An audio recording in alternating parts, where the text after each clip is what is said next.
बिस्मिल्लाहिर्रहमानिर्रहीम अस्सलाम वालेकुम नाज़रीन। मैं जवाद यूसुफ हूँ और आप सबको अपने ऑफिशियल चैनल में खुशामदीद कहता हूँ। एक तरफ अमेरिका ने ईरान को धमकी दी और ईरान ने जवाब में इजरायली खुफिया एजेंसियों के जितने भी एजेंट थे उनको तख्ते-ए-दार पर लटका दिया। आपने ठीक सुना, उनको फांसी दे दी गई है। अमेरिका की जानिब से एक और वार्निंग दी जाती है, एक और धमकी दी जाती है। कहा जाता है कि हमारा एयरक्राफ्ट कैरियर ईरान की जानिब बढ़ रहा है। ईरान के वजीर खारजा अब्बास इराक़ची की जानिब से जो बयान जारी किया गया, वो आपके साथ शेयर करेंगे। साथ तुर्किया भी अब ईरान के लिए मैदान में उतर आया है। पाकिस्तान के हवाले से कुछ अच्छी खबरें भी मौसूल हुई हैं, पाकिस्तान के माशी एतबार से। और साथ अगर हम अपने पड़ोसी मुल्क भारत की बात करें, तो भारत के लिए बहुत बड़ी और बुरी खबर है। और वो बुरी खबर ये है कि टी20 वर्ल्ड कप भारत में जो है वो होगा या फिर नहीं होगा, एक बहुत बड़ा खदशा इस वक्त जाहिर किया जा रहा है। एक बहुत मोहलक वबा भारत में फैल रही है। एक वायरस भारत में बड़ी तेजी से फैल रहा है जिसको नीपा वायरस कहा जाता है। इस वायरस के अंदर किस तरीके से खुद को बचाया जा सकता है और ये आखिर भारत में फैल क्यों रहा है? पूरी दुनिया भारत से कट ऑफ करने का सोच सोच रही है। तो भारत की जो सिचुएशन है वो इस वक्त काफी खराब हमें होती भी दिखाई दे रही है, क्योंकि भारत के अंदर जिस तेजी से ये वायरस फैल रहा है, स्क्रीनिंग टेस्ट किए जा रहे हैं। इसके साथ-साथ बांग्लादेश की जानिब से चाइना के साथ एक तबाही वाला मुआहिदा हुआ है। एक ऐसा तगड़ा दिफाई मुआहिदा जिसकी वजह से मोदी सरकार इंतहाई परेशान दिखाई दे रही है। इज़राइल की बात की जाए तो इज़राइली सफ़ीर अक़वाम मुत्तहिदा में, यूएन में, यूनाइटेड नेशंस में यमन मज़ाहिमती तंजीम हौसियों का झंडा ले आया। यमनी मज़ाहिमती तंजीम जो है, उनकी ललकार अब अक़वाम मुत्तहिदा तक सुनाई दे रही है और खुद इज़राइली सफ़ीर उनका झंडा वहां पर ले जाकर जो बयान देते हैं, वो आपके साथ डिस्कस करेंगे। इज़राइल की सरहदों तक, इज़राइल की सरहदों पर बड़ी हलचल मच चुकी है। एक एटमी कुव्वत का इंदिया दिया जा रहा है जो कि इज़राइली सरहद के करीब मौजूद है। अब इज़राइल की सरहद के करीब कौन-सी एटमी कुव्वत मौजूद है? किसने ऐसा इंदिया दिया? क्या खबर है ये? अंदरूनी खबर सामने आ चुकी हैं, परेड्स की जा रही हैं, साथ कुछ सिम्पटम्स दिए जा रहे हैं, वो तमाम तर सिम्पटम्स जो हैं, उन पर भी बात करेंगे। सबसे पहले नाज़रीन बात करते हैं, अमेरिकी सदर डोनाल्ड ट्रंप की जानिब से ईरान को धमकी दी जाती है। तसव्वुर करें क्या धमकी थी? उन्होंने कहा कि अगर इस मर्तबा मेरी धमकी को नजरअंदाज किया गया, मेरे इंतबाह को नजरअंदाज किया गया, तो फिर ऐसा ऑपरेशन हम करेंगे कि ईरान खुद परेशान हो जाएगा, जिसका खुमियाजा ऑपरेशन मिडनाइट हैमर की सूरत में भुगतना पड़ा था पहले। तो ये अब कहा गया है अमेरिका की जानिब से। अब अमेरिका की जानिब से जितनी भी धमकियां दी जा रही है, ईरान के पासदारान इनकलाब के कमांडर की जानिब से कहा गया, सिर्फ बातें करने से, गिदड़ भभकियों से कुछ नहीं होता, मैदान में आओ फिर देखेंगे क्या हाल होता है। इसके साथ-साथ उन्होंने मज़ीद कहा, डोनाल्ड ट्रंप ने, ईरान ने अगर फिर से जो है वो हमारी धमकी को नज़रअंदाज किया, तो वक़्त बड़ा तेज़ी से निकल रहा है ईरान के हाथों से। उन्होंने कहा कि अब ये मुआहिदा और मेरा जो सब्र है वो ख़त्म होने के करीब है। अब आपको ये बातें सुनकर बड़ी क्यूरियोसिटी हो रही होगी, तजस्सुस हो रहा होगा और साथ आप इन बातों को फ़नी भी महसूस कर रहे होंगे। लेकिन इसके बाद हम नाज़रीन आपको बताते हैं कि ईरान की जानिब से क्या रिस्पॉन्स दिया गया।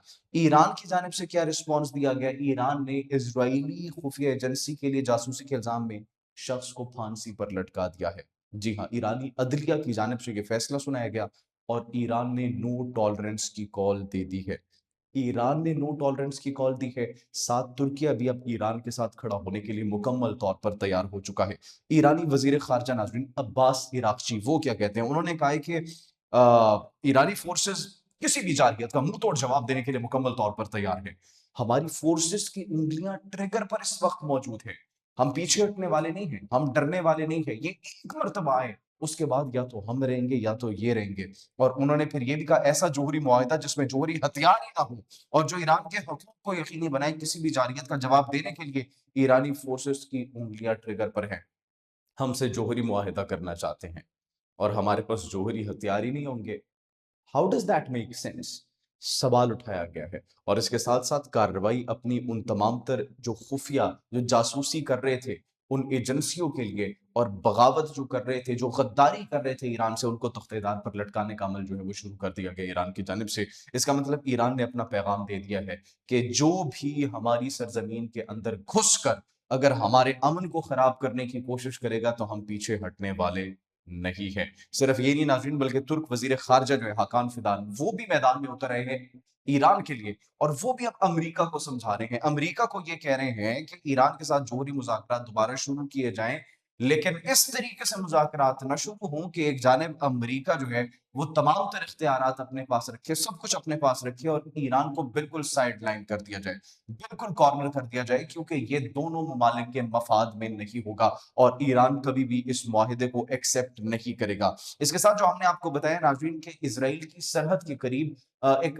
एटमी क़ुव्वत जो है वो हमें पहुँचती हुई दिखाई दे रही है। वो एटमी क़ुव्वत एक्चुअली कौन-सी है? वो एटमी क़ुव्वत नाज़रीन ये है कि इजिप्ट के अंदर, मिस्र के अंदर, मिस्र के सदर हमने आपको बताया था अब्दुल फत्ताह सीसी, उन्होंने तारीख में पहली मर्तबा इज़राइल को अपना दुश्मन डिक्लेयर किया था, और अब उन्होंने बड़े पैमाने पर उस रेतीले, उस रेगिस्तान में मशकों का आगाज़ कर दिया है और जोहरी सिंबल्स दिए जा रहे हैं, न्यूक्लियर सिंबल्स इजिप्ट की जानिब से दिए जा रहे हैं, जिसकी वजह से बड़ी ये तशवीश इस वक्त फैल चुकी है, बड़ा ये खदशा जाहिर किया जा रहा है कि इजिप्ट न्यूक्लियर सिग्नल्स क्यों दे रहे हैं? क्या मिस्र ने कोई खतरनाक एटमी हथियार हासिल कर लिया है? क्या मिस्र ने कोई एटमी हथियार बना लिया है? क्या मिस्र ने कोई एटमी हथियार पर काम शुरू कर दिया है? तो ये वो तमाम तर सरगोशियां हैं जो कि इस वक्त जारी है, लेकिन बड़े पैमाने पर इजराइल की सरहद के करीब मिलिट्री एक्सरसाइजेस की गई। न्यूक्लियर सिंबल्स जो है बीचों बीच उन मिलिट्री एक्सरसाइजेस के वो मिस्र की जानिब से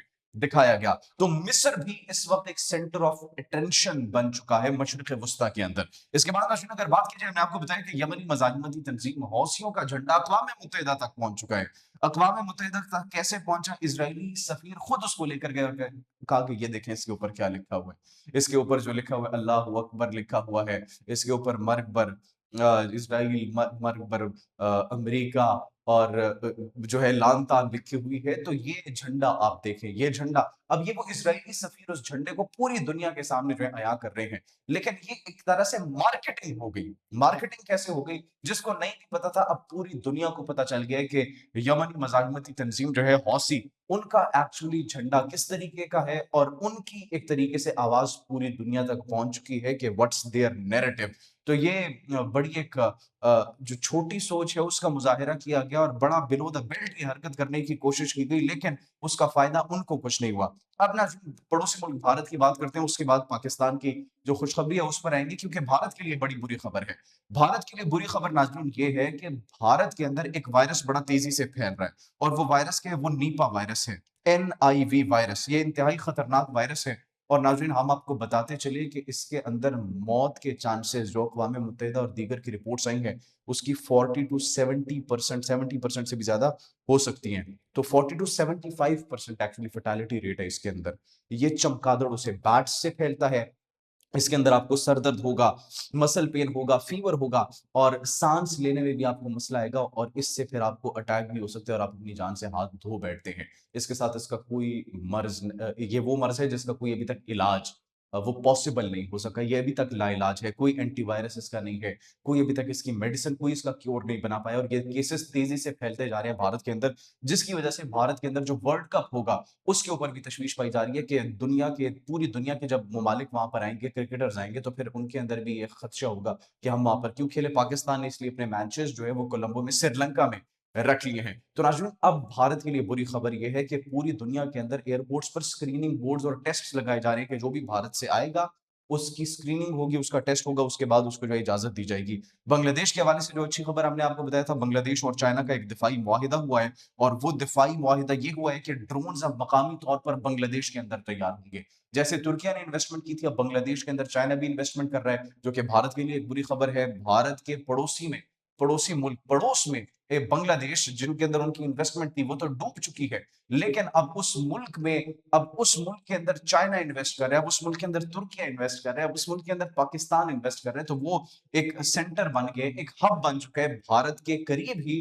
भारत के ओपोजिशन का, भारत के जो वो ममालिक जिनसे भारत के क्लैशेस हैं, उनके खिलाफ एक एक्चुअली एक मरकजी, एक हब बन चुका है बांग्लादेश के अंदर। पाकिस्तान से तो पहले ही उनको मसला है, अब बांग्लादेश से भी उनको मसले मसाइल होने वाले हैं। पाकिस्तान के हवाले से जो अच्छी खबर हमने आपको बताया, वो अच्छी खबर ये है कि एक्चुअली नाज़रीन पाकिस्तान के अंदर गैस के ज़खायर पैदा हुए हैं, और दरियाफ्त किए गए हैं एक्चुअली पैदा। तो बहुत पहले हो चुके थे, लेकिन अब ये ज़िला डेरा बुगटी में गैस की दरियाफ़्त का ऐलान किया गया है माड़ी एनर्जी की जानिब से, इट्स अ गुड साइन और पाकिस्तान की जो गैस की क्वांटिटी है उसमें मज़ीद इज़ाफ़ा होगा और इससे हमारी मईशत भी जो है वो मज़बूत होगी। इसी के साथ मुझे इजाज़त दीजिए, अपना बहुत ख़्याल रखिएगा। अल्लाह निगहबान।